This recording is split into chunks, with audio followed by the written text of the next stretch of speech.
to the third and final installment of Inside the Rehearsal Zoom, a new partnership between Black Girls Do Theater and the Signature Theater, where we dive into the rehearsal process behind some of Signature Theater's most incredible productions. I'm Renee Harrison, actor and founder of Black Girls Do Theater, and tonight we are joined by Lileana Blain-Cruz, Nia Witherspoon, and Montana Levy-Blanco to discuss Fabulation, or the Re-education of Undine by Lynn Nottage.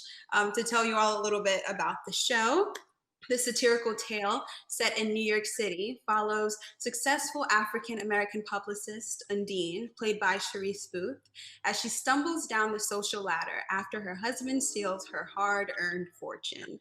Broke and now pregnant, Undine is forced to return to her childhood home in the Brooklyn projects, where she must face the challenges of the life she left behind. So we're here to talk about Fabulation. I saw the production during previews and I absolutely loved it. I came with one of my best friends and we were just in the theater dying. It was, yeah, it was a great production, but I want to get into talking about it. So Lileana, you directed Fabulation, and I read that you first read it as a college student. So what was your initial reaction to seeing this opportunity arise? Yeah, it was kind of amazing. So funny story, college, didn't really know much about theater. I was an English major, so I was taking courses and I was taking this amazing course called African American Theater. And I was like, what is, so we had gotten a draft that wasn't already in a book because it was a new draft. This was like years and years ago when the play hadn't been published yet, and so to kind of read something that was so in process was also really new and exciting to me, to think about text as living, text as having the ability to change, and knowing that that was going to be an event was really exciting. So when the opportunity to work with Lynn Nottage herself arrived, like 10 years later, solid 10 years later, it was, it's a like amazing way of, like the circularity of life and like interconnected things and synchronicity, and that for me has always felt really special, to get to work with one of your heroes. It's amazing. So Yeah. can you tell me how much had this story changed for you from the time that you first read it to the time that you were able to direct it with Signature? I mean, my initial reaction in college was just one, it was kind of following, it was a new way of following character, and plays were newer to me, right? So I didn't have necessarily the kind of critical analysis to think about the way it was structured or the way that it was formatted. And like having a chance to kind of return to it as a director, you realize that she's playing so much, so beautifully with like one, humor, right? It's really hard to write comedies. You know what I mean? It's really hard to kind of get at like the density of what she's talking about in relationship to class dynamics. You know what I mean? Colorism. So many things are kind of embedded inside of the play itself. And I think the love that she has for her characters and the complexity of Undine's story, as it is also like a love story to New York, became more apparent in like revisiting it as somebody who's had a little more time investigating plays as the director. Yeah. Mhm. And so for Nia and Montana, what was your relationship to the text like before collaborating on this production? And then, of course, to Lynn Nottage's work? Curious. Yeah, well, I was immediately drawn to this piece when we first started talking about it because I live in Bed-Stuy, Brooklyn, and there is a real honesty and an honoring that is happening in the characters that Lynn carves out. And so for me, it was really exciting to be able to I mean, even though this takes place, I guess, or even though it was written, this was a revival, right? So it was written sometime before. There's still like an immediate relevance to those people who are written in the play. And so there was something really special about being able to draw from this neighborhood and my home where I live, and to incorporate and translate that love onto the stage. Mm. For me, I had only been familiar with Lynn Nottage's text, been made familiar with Lynn Nottage's text in grad school studying theater and really like intimate apparel and sweat, and had like did not know at all about Fabulation. And so when Lileana asked me to work on a Lynn Nottage play, I had something totally different in mind. And then when I read Fabulation, I was like, what? I just thought I just thought it was so fabulous, you know, like I just thought I think it was also there's been a much more popular and massive conversation about Black joy in the recent years, and it felt very much in alignment with being able to acknowledge the things that are hard about being Black in America, and also to be able to have a little safe space to laugh, you know. And so it was fascinating to move into that, also knowing that the ways that we want to protect, you know, like knowing what a troubled space, laughing at Black bodies in the theater, the American theater can be. So it felt wonderful to do it. I had a lot of trust in Liliana's work, and so I was able to step in, and of course with the godmother, Lynn Nottage's work. So it felt like, oh wow, if I were to do something like this, it would be this way, you know. So in that sense, it was a dream. So you sort of segued into another question about like what were some of the first images that you all saw while reading the script. Montana, you alluded to Brooklyn and like it being Bed-Stuy, and you're familiar with this community, with the landscape. So yeah, what were some of the images that came to your mind while reading the script for the very first time? Um, well, and we have a slideshow a little bit later to kind of show. Usually, I work for a modern show. I work from collages, and more specifically, though, usually I it's very often that I'll be reading a script and a character will develop from one piece of clothing. So you know, there's like there's so many characters in this play, you know. So there's like the pregnant woman, and I thought, okay, I'm like Fulton Mall. She has a hair bonnet. She has the fuzzy slippers. So like immediately, I personally am very like interested in kind of like objects and the way in which clothing are objects, and they tell a lot of stories.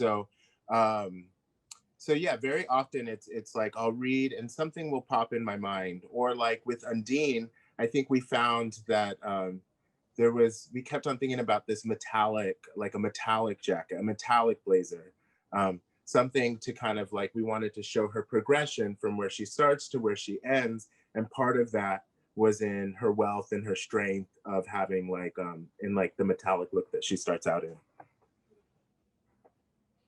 Yeah, I think in some ways, like there are so many images, and she takes us through so many like iconic locations, right? So she's this kind of fancy publicist. So we get the kind of like elegance, extreme, modern furniture. You know what I mean? Like cream of the crop, top of the town. I don't know what my analogy is, but basically she's like ultra wealthy, right? So like in some ways we have to be able to take that journey, right? From like seemingly being at the top of the world, and then watch her, you know, struggling to get seen at a doctor's office, you know what I mean? Or at the DMV, or like, you know what I mean? At the housing projects where she grew up. In some ways, like we have to be able to travel through the kind of collision of economic spaces that New York offers. You know what I mean? One block you're walking by a high rise, the next you're walking by, you know, a shelter. Like those are the things that kind of happen in New York City.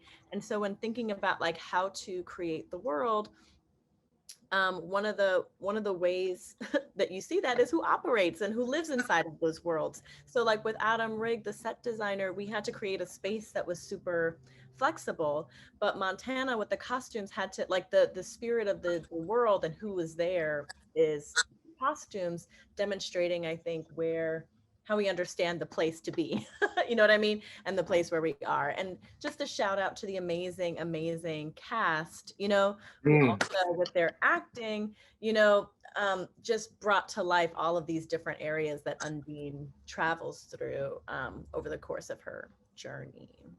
Yeah. Also music, I'll say that too. You know what I mean? Yes. I feel music is really important to me. Music is a huge part of our dynamic at the city. And so like I feel like that was also something important for me in building the world of the play. It's like the sonic universe and the Mm. energy, you know what I mean? Kind of mirroring Undine's energy and kind of chaos and excitement, or like moving through locations was also really important. Yeah.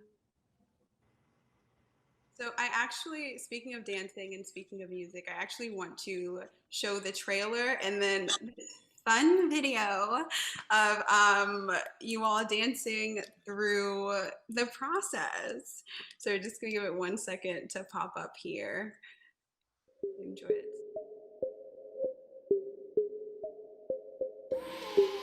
Work for it. Everything I got, I had to work for it. Yeah. Living good, a hell of a night. But I had to work for it. Work for it. Everything I got, I had to work for it. Yeah. Living good, a hell of a night. But I had to work for it. Yeah. Work for it. Everything I got, I had to work for it. Yeah. Living good, a hell of a night. But I had to work for it. Yeah. I love theater because it's a communal art form, right? Like it's something that you cannot make alone. Like in this case in particular, it's an ensemble piece. And for me, building that family, building that sense of joy and playfulness, it's in some ways like the reason why I do it, right? It's a reaffirming of our connectedness. So I like to start the day with everybody in the room, cast, designers, whoever's there with us, stage management, to just breathe together and then dance.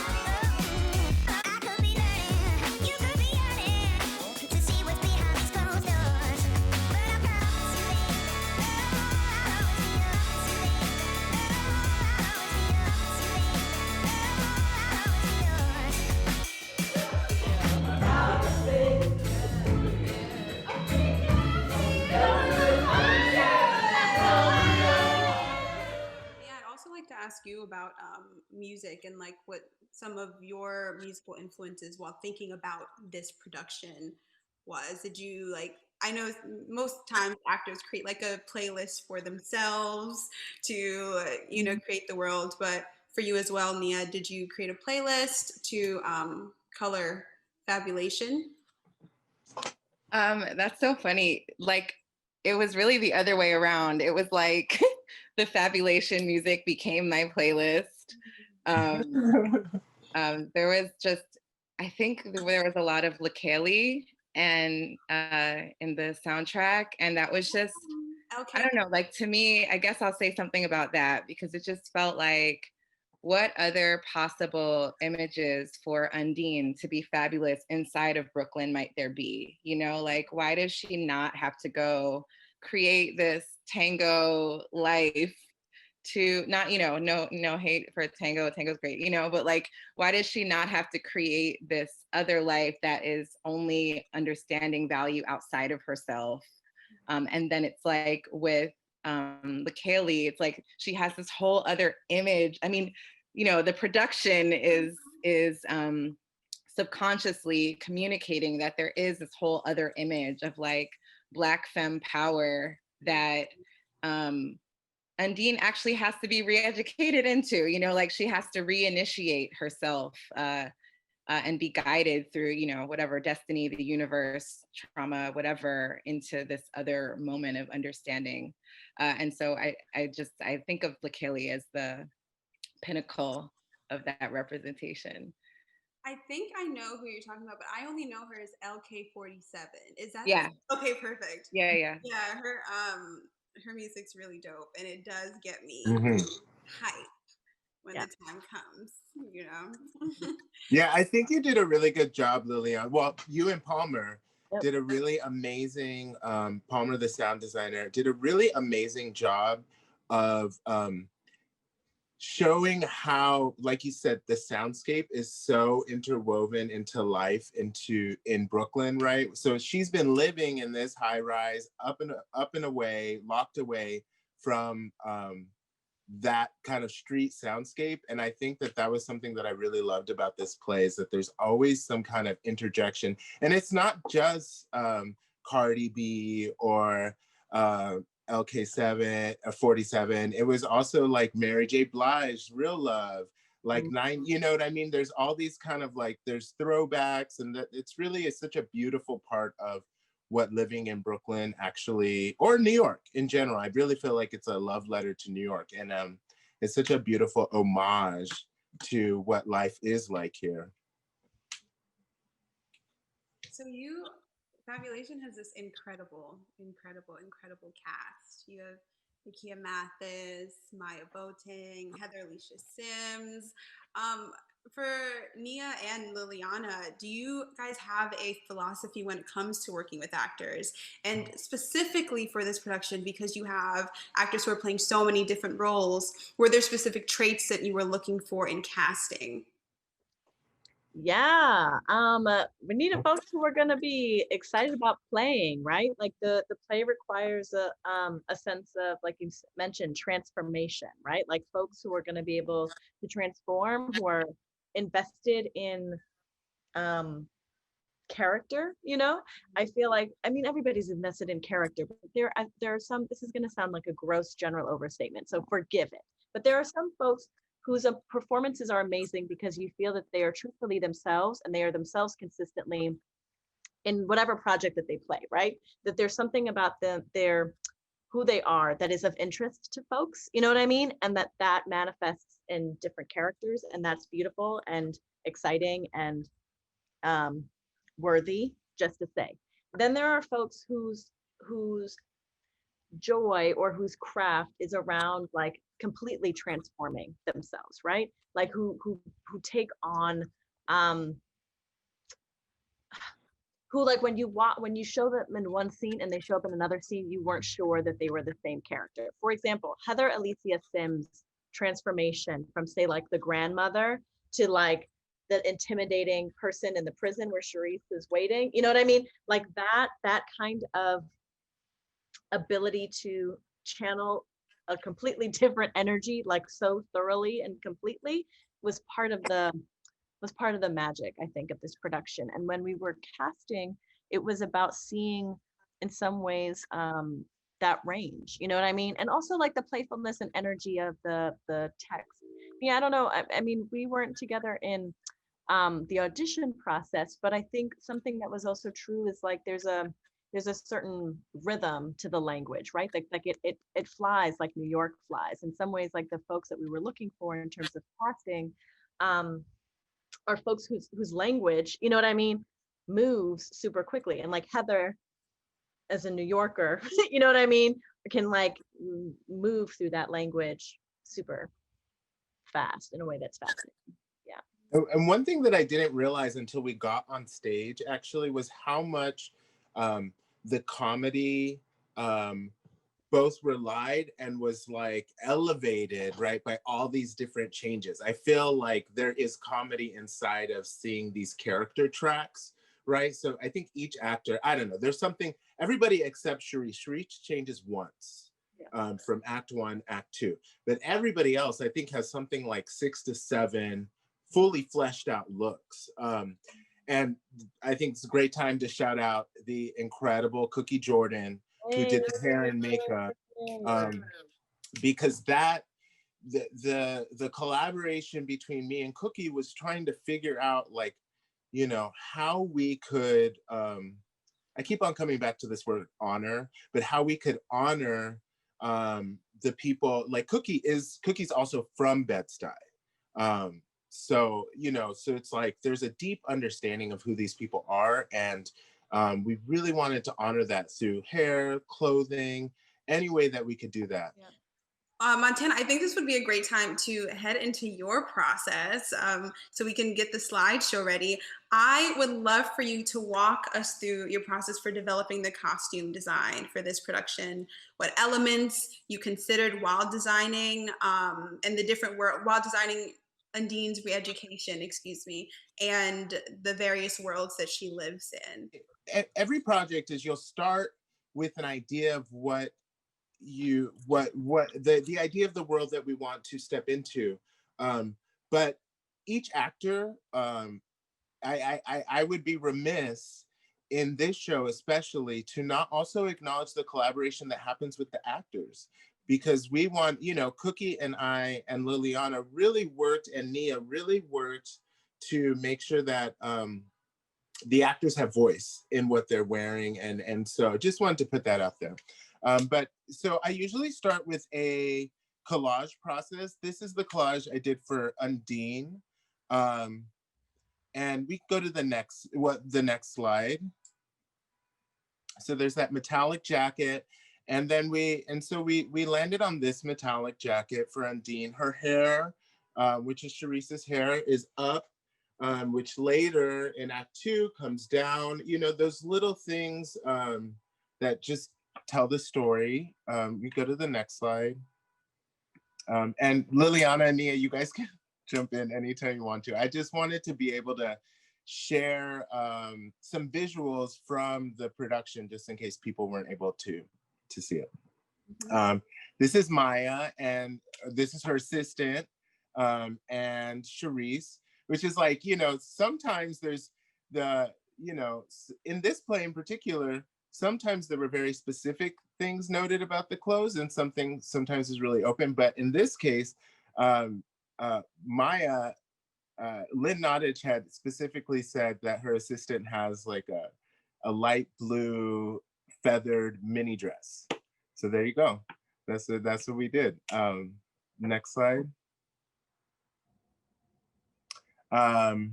Heather, this is Heather as the doctor, and as you see, I tried to incorporate images of how many looks go on. So this is Heather and Charisse. This is the collage I did for the grandmother, and she actually has a secret heroin addiction, which is part of the story.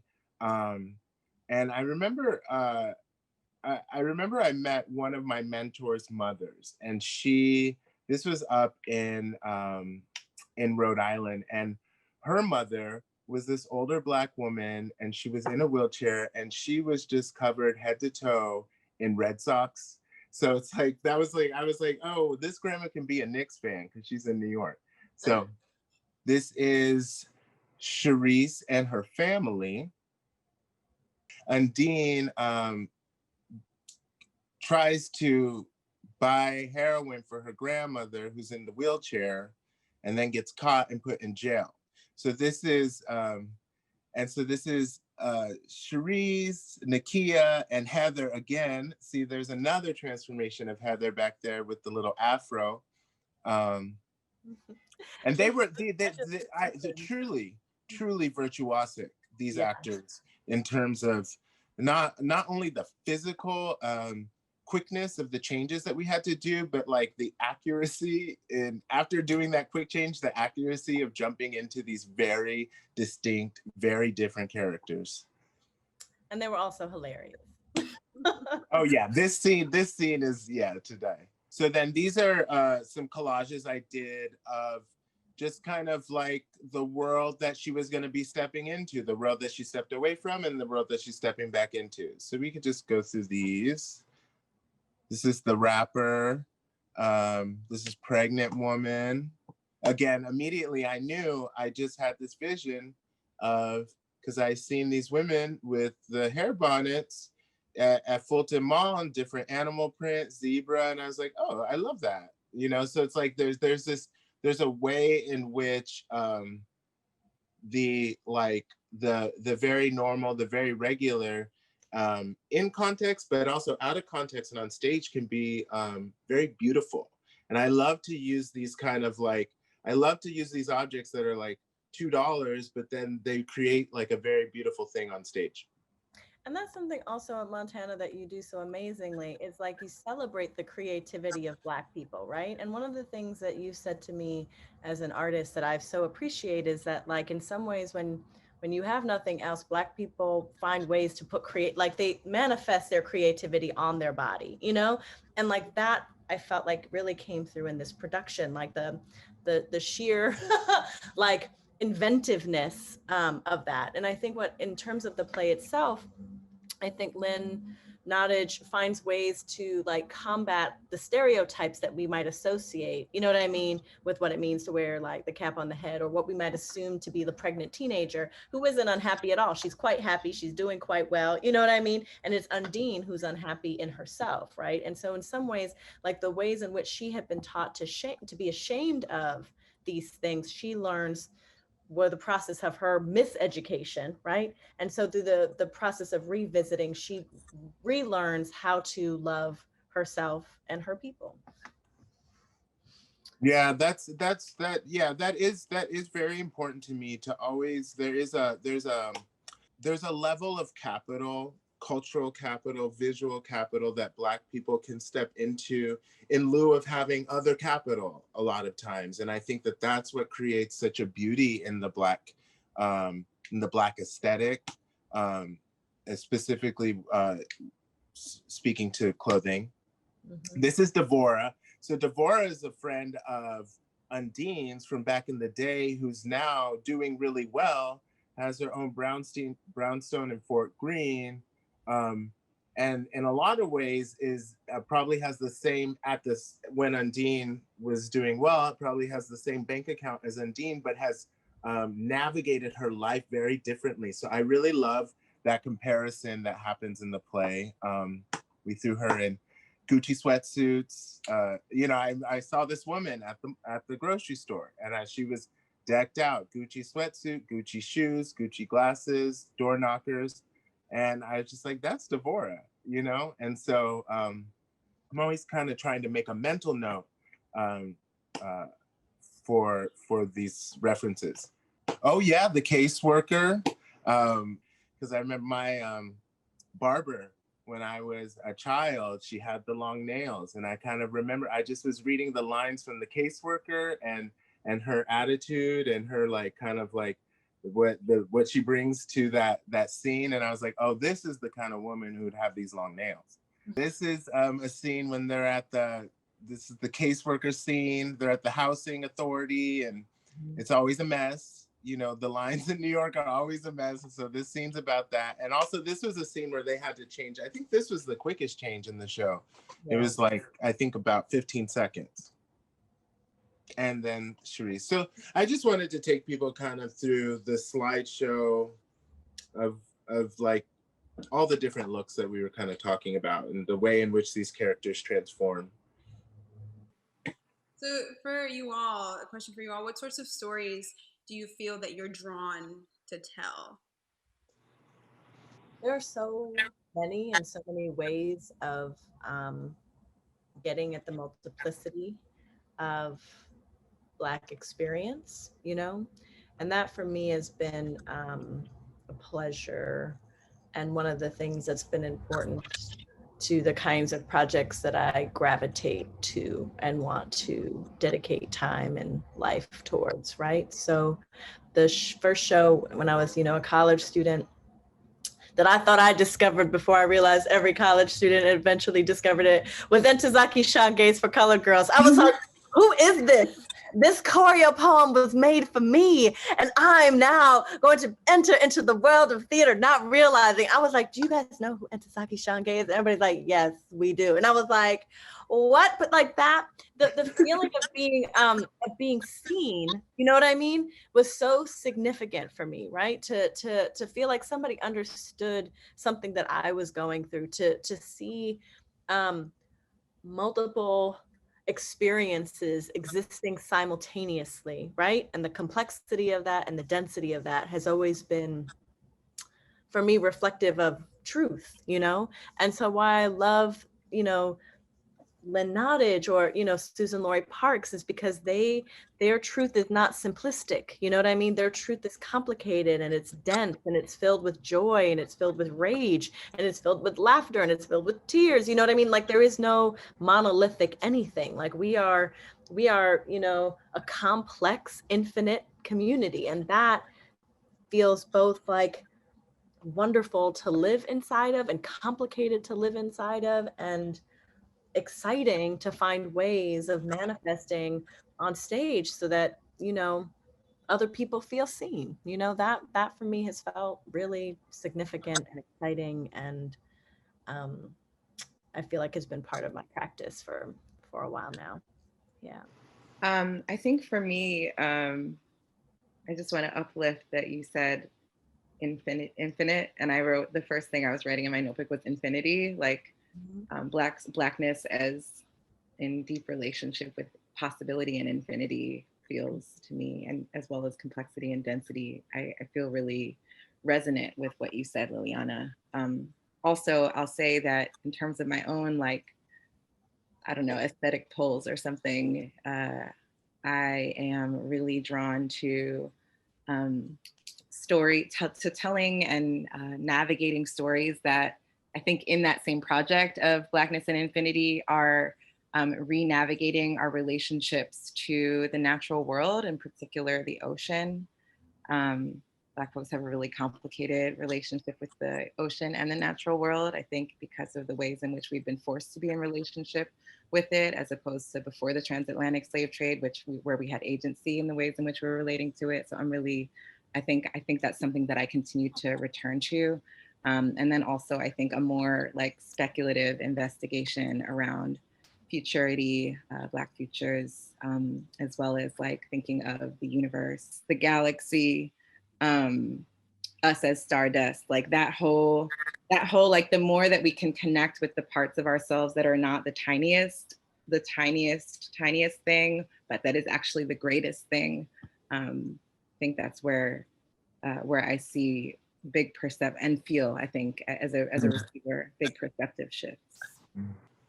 That was really beautiful, Nia. I really loved you talking about nature too. I think that that's something that we don't really talk about too often. And I think that there is something special about telling these stories that both give recognition to people of color in the audience, but then also give a really open sharing and a really vulnerable sharing of the depth and dimensionality of Black life. And so I feel like those are the pieces that I'm most drawn to. I mean, I guess it's not just, doesn't have to be just Black life, but, and it's like, I think that that's what I love the most about the theater, is this deep delve into humanity, right? And how we're all very similar, how we're different, and how we can engage together in these spaces at once.